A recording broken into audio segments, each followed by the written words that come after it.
ಸಾರಿಗೆ ನೌಕರರ ಮುಷ್ಕರವನ್ನ ತಾತ್ಕಾಲಿಕವಾಗಿ ವಾಪಸ್ ತೆಗೆದುಕೊಳ್ಳಲಾಗಿದೆ. ಮತ್ತೊಮ್ಮೆ ಡೆಡ್ಲೈನ್ ಅನ್ನು ಕೊಟ್ಟಿದ್ದಾರೆ ಸಾರಿಗೆ ಸಿಬ್ಬಂದಿ. ನಿರೀಕ್ಷೆ ಇತ್ತು ಇದು ಕಂಪ್ಲೀಟ್ ಆಗಿ ಅಲ್ಲದೆ ಇದ್ರೂ ಕೂಡ ಟೆಂಪರರಿ ಬ್ರೇಕ್ ಬೀಳುತ್ತೆ ಅಂತ ಹೇಳಿ. ಈಗ ಅದೇ ಆಗಿದೆ. ಸಭೆಯಲ್ಲಿ ನಿರ್ಧಾರ ಮಾಡಿದ್ದಾರೆ ಹೋರಾಟಗಾರರು ಮತ್ತು ಅಲ್ಲಿ ಬಂದಂತಹ ನೌಕರರು. ಸರ್ಕಾರದ ಜೊತೆಗೆ ಅಂದ್ರೆ ಎಂಡಿ ಜೊತೆಗೆ ಮಾತುಕತೆ ವಿಫಲ ಆದರೂ ಕೂಡ ಈಗ ಸ್ಥಗಿತ ಮಾಡಿದ್ದಾರೆ. ಮಾರ್ಚ್ 2ರವರೆಗೆ ಡೆಡ್ಲೈನ್ ಕೊಟ್ಟಿದ್ದಾರೆ ಹೋರಾಟಗಾರರು. 10 ದಿನಗಳ ಕಾಲ ಅವಕಾಶವನ್ನ ಕೊಟ್ಟಿದ್ದಾರೆ. ಈಗ ಕಾಲಾವಕಾಶವನ್ನ ಅವರು ಬೇಡಿಕೆ ಈಡೇರಿದ್ರೆ ಮತ್ತೆ ಹೋರಾಟ ಶುರುವಾಗುತ್ತೆ. ಇವತ್ತು ಫ್ರೀಡಂ ಪಾರ್ಕ್ನಲ್ಲಿ ಸಾವಿರಾರು ಸಂಖ್ಯೆಯಲ್ಲಿ ಸಾರಿಗೆ ನೌಕರರು ಹೋರಾಟವನ್ನು ಮಾಡಿದ್ರು. ಸರ್ಕಾರಕ್ಕೆ ಬಿಸಿ ಮುಟ್ಟಿಸಿದ್ರು. MD ಅಕ್ರಮ್ ಪಾಷಾ ಕೂಡ ಸ್ಥಳಕ್ಕೆ ಬಂದರು, ಸಭೆ ನಡೆಸಿದ್ರು. ಸಭೆ ಸಂಧಾನ ಆಗಲಿಲ್ಲ, ವಿಫಲವಾಯಿತು. ರಾಜ್ಯ ಸರ್ಕಾರಕ್ಕೂ ಕೂಡ ಒಂದು ರೀತಿ ಬಿಸಿ ಮುಟ್ಟಿಸುವಂಥ ಪ್ರಯತ್ನ ಕೂಡ ನಡೆದಿತ್ತು. ಭಾಳ ತೊಂದರೆ ಆಗ್ತಾ ಇತ್ತು. ಏನಾದರೂ ಮುಷ್ಕರಕ್ಕೆ ಇವರು ಏನಾದರೂ ಕರೆ ಕೊಟ್ಟಿದ್ರೆ ಅವ್ರದ್ದು ಹಿಂಬಾಕಿ ಏನಿದೆ ಅಲ್ವಾ, ಅದು ಮತ್ತು ವೇತನ ಪರಿಷ್ಕರಣೆ ಆಗಬೇಕು ಅನ್ನೋದು. ಈ ಹಿಂದೆ BJP ಸರ್ಕಾರ ಇದ್ದಾಗಲೂ ಕೂಡ ಇವರ ಬೇಡಿಕೆಗಳನ್ನು ಈಡೇರಿಸಿರಲಿಲ್ಲ. ಕಾಂಗ್ರೆಸ್ ಸರ್ಕಾರ ಅಧಿಕಾರಕ್ಕೆ ಬಂದ ಮೇಲೂ ಕೂಡ ಹೋರಾಟಗಳು ದೊಡ್ಡ ಮಟ್ಟದಲ್ಲಿ ನಡೆಯೋಕ್ಕೆ ಶುರುವಾಯಿತು. ಈಗ ತಾತ್ಕಾಲಿಕವಾಗಿ ವಾಪಸ್ ತೆಗೆದುಕೊಂಡಿದ್ದಾರೆ. ಜಂಟಿ ಕ್ರಿಯಾ ಸಮಿತಿ ನಿರ್ಧಾರಕ್ಕೆ ಆಕ್ಷೇಪ ವ್ಯಕ್ತವಾಗಿದೆ.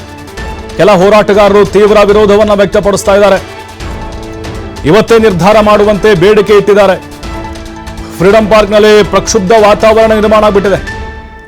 ನಿರ್ಣಯ ಘೋಷಣೆ ಮಾಡ್ತಾ ಇದ್ದಂತೆ ನೌಕರರು ಸಿಡಿದೆದ್ದಿದ್ದಾರೆ.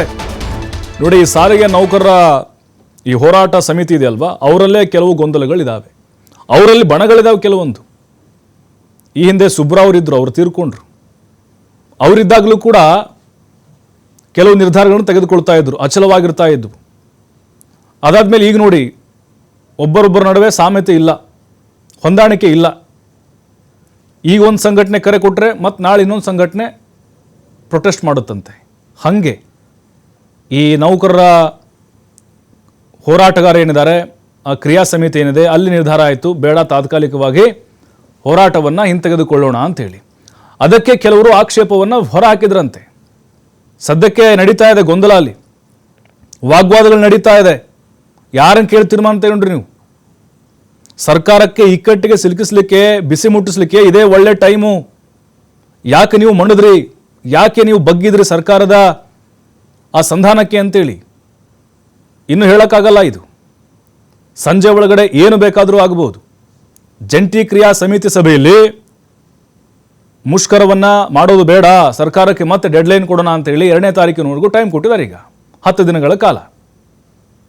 ಮತ್ತೆ ಸರ್ಕಾರ ಏನಾದರೂ ಸ್ಪಂದಿಸದೇ ಇದ್ರೆ ಬಜೆಟ್ ಆದಮೇಲೆ ಅಥವಾ ಬಜೆಟ್ಗಿಂತ ಮುಂಚೆ ದೊಡ್ಡ ಮಟ್ಟದ ಮುಷ್ಕರವನ್ನು ಮಾಡಬೇಕು ಅನ್ನುವಂಥ ತೀರ್ಮಾನ ಒಂದು.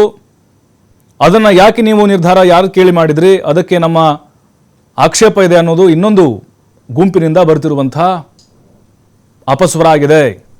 ಹಾಗಾಗಿ ಇವತ್ತೇ ನಿರ್ಧಾರ ಮಾಡಬೇಕು ಅನ್ನೋದು ಅವರ ಬೇಡಿಕೆಯಾಗಿದೆ. ಅವರಲ್ಲೇ 2 ಗುಂಪುಗಳಿದ್ದಾವೆ, ಬಹಳ ಇದ್ದಾರೆ ಹೋರಾಟಗಾರರು. ಇದರಲ್ಲಿ ನ್ಯಾಯಯುತವಾಗಿ ಹೋರಾಟ ಮಾಡ್ತಿದ್ದಾರೆ, ಹೌದು. ಆದರೆ ಒಂದು ಒಮ್ಮತದ ತೀರ್ಮಾನಕ್ಕೆ ಬರೋಕ್ಕಾಗ್ತಿಲ್ಲ ಅವ್ರಿಗೆ. ಅವರೇ ಇನ್ನೂ ಕನ್ಫ್ಯೂಷನ್ಲಿದ್ದಂಗೆ ಕಾಣಿಸ್ತಾ ಇದೆ. ಜಂಟಿ ಕ್ರಿಯಾ ಸಮಿತಿ ನಿರ್ಧಾರವನ್ನು ತೆಗೆದುಕೊಳ್ತು. ಈಗ ಅವ್ರದ್ದು ಕೇಳ್ತಾ ಇರೋದು 38 ತಿಂಗಳದ್ದು ಹಿಂಬಾಕಿನ ಕೇಳ್ತಾ ಇದ್ದಾರೆ. ವೇತನ ಪರಿಷ್ಕರಣೆ 2024ರಿಂದ ಆಗಬೇಕು, ಸರ್ಕಾರದ 26 ತಿಂಗಳದ್ದು ಬೇಡ ನಮಗೆ ಅನ್ನುವಂಥ ಒಂದು ವಾಗ್ವಾದ ಅವ್ರದ್ದು. ಹಾಗಾಗಿನೇ ಈಗ ಬಜೆಟ್ ಮುಂಚೆನೇ ಸರ್ಕಾರಕ್ಕೆ ನಾವು ತಕ್ಕ ಪಾಠವನ್ನು ಕಲಿಸ್ಬೇಕು ಅಂಥೇಳಿ ನಿರ್ಧಾರವನ್ನು ಮಾಡಿದರು. ಆದರೆ ಈಗ ಪರಿಸ್ಥಿತಿ ನೋಡ್ತಾ ಇದ್ದೀವಿ, ಕೆಲವೊಬ್ಬರು ಆ ಸಭೆಯ ಮಧ್ಯೆ ಎದ್ದು ಹೋಗ್ತಾ ಇದ್ರು, ನಮಗೆ ಈ ಸಭೆ ಪರಿಪೂರ್ಣ ಆಗಲಿಲ್ಲ, ನಾವಿದಕ್ಕೆ ಒಪ್ಪೋದಿಲ್ಲ, ನೀವೇನು ಬೇಕಾದರೂ ಮಾಡ್ಕೊಳ್ಳಿ, ನಮ್ಮ ನಿರ್ಧಾರ ನಾವು ತೆಗೆದುಕೊಳ್ತೀವಿ ಅಂತ. ಯಾಕೆಂದರೆ ಈಗ ಕೆಲವೊಬ್ರು ಏನು ಮಾಡಿದ್ದಾರೆ, ಇವತ್ತು ಕೆಲಸವನ್ನು ಬದಿಗೊಟ್ಟಿ ಸರ್ಕಾರ ಎಚ್ಚರಿಕೆಗೆ ಬಗ್ಗದೆ ಪ್ರತಿಭಟನೆ ಮಾಡಲಿಕ್ಕೆ ಬಂದಿದ್ದರು. ಏನೋ ಒಂದು ತೀರ್ಮಾನ ಆಗಲೇಬೇಕು, ನಾವು ಸಿಹಿ ಸುದ್ದಿಯನ್ನು ತೆಗೆದುಕೊಂಡು ಹೋಗಲೇಬೇಕು ಅಂತ ಬಂದಿದ್ದರು. ಆದರೆ MD ಅವರು ಬಂದಾಗ ಸಂಧಾನ ಆಗಲಿಲ್ಲ, ಅವ್ರು ಒಪ್ಪಲಿಲ್ಲ. 38 ತಿಂಗಳು ಹಿಂಬಾಕಿ ಕೊಡಲಿಕ್ಕೆ, ಪರಿಷ್ಕರಣೆ ಮಾಡಲಿಕ್ಕೆ ಏಕಾಏಕಿ ಆಗಲ್ಲ ಅಂತೇಳಿ ಬಜೆಟ್ ಆದಮೇಲೆ ನೋಡೋಣ ಅನ್ನುವಂಥ ಮಾತು. ಈಗ ಈ ಕ್ರಿಯಾ ಸಮಿತಿಯವರು ಏಕಾಏಕಿ ವಾಪಸ್ ತಗೊಳ್ಳೋಣ ಅನ್ನುವಂಥ ಅನೌನ್ಸ್ಮೆಂಟ್ ಮಾಡಿಬಿಟ್ರು. ನಾವು ಅದಕ್ಕೆ ಒಪ್ಪಲು ತಯಾರಿಲ್ಲ ಅಂಥೇಳಿ ಅಲ್ಲಿ ಬಂದಂಥ ನೌಕರರು ಮತ್ತು ಹೋರಾಟಗಾರರು ಬೇರೆ ಬೇರೆ ಜಿಲ್ಲೆಗಳಿಂದಲೂ ಕೂಡ ಬಂದಿದ್ದರು. ಅವ್ರನ್ನ ಸಿಡಿದೇಳುವಂತೆ ಮಾಡಿಬಿಡ್ತು ಜಂಟಿ ಕ್ರಿಯಾ ಸಮಿತಿಯವರ ಈ ನಿರ್ಧಾರ. ಹಾಗಾಗಿ ಇದಕ್ಕಿನ್ನೂ ಕೂಡ ಸ್ಪಷ್ಟತೆ ಸಿಗ್ತಾ ಇಲ್ಲ. ತಾತ್ಕಾಲಿಕವಾಗಿ ವಿರಾಮ ಸಿಕ್ಕಿರ್ಬೋದು ಅಷ್ಟೇ. ಮತ್ತಿನ್ನೊಂದು ಸಂಘಟನೆ ಹೋರಾಟಕ್ಕೆ ಕರೆ ಕೊಟ್ಟರು ಕೊಡಬಹುದು. ಅವರಲ್ಲೂ ಕೂಡ ಗುಂಪುಗಳಾಗಿದ್ದಾವೆ. ಈಗ ಒಮ್ಮತದ ನಿರ್ಧಾರಕ್ಕೆ ಬರಲಾಗಿಲ್ಲ. ಫ್ರೀಡಂ ಪಾರ್ಕ್ನಲ್ಲಿ ಸದ್ಯಕ್ಕೆ ಪರಿಸ್ಥಿತಿ ಪ್ರಕ್ಷುಬ್ಧವಾಗಿದೆ. ಕೆಲವೊಬ್ಬರು ಡೈರೆಕ್ಟಾಗಿ ಹೇಳಿಬಿಟ್ರಲ್ಲಿ, ಅನೌನ್ಸ್ಮೆಂಟ್ ಮಾಡ್ತಾ ಇದ್ದಂತೆ, ನೀವು ಯಾಕೆ ಈ ನಿರ್ಧಾರ ತೆಗೆದುಕೊಂಡ್ರಿ ಅಂತ. ಅಡ್ಜಸ್ಟ್ಮೆಂಟ್ ಮಾಡ್ಕೊಂಡ್ರಾ ನೀವೇ, ಅಥವಾ ಇಲ್ಲಿ ನೌಕರರ ಅಭಿಪ್ರಾಯವನ್ನು ಕೇಳಿ ನಿರ್ಧಾರ ಮಾಡಿದ್ರಾ ಅಂತ. ಸರ್ಕಾರಕ್ಕೆ ಡೆಡ್ಲೈನ್ ಕೊಟ್ಟಿದ್ದಾರೆ. ಈಗ ಯಾಕೆ ಡೆಡ್ಲೈನ್ ಕೊಟ್ರಿ? ಇವತ್ತೇ ಬಹುತೇಕವಾಗಿ ನಿರ್ಧಾರ ಮಾಡಿಕೊಂಡೇ ನಾವು ಮನೆಗೆ ಹೋಗ್ತಾ ಇದ್ವಿ.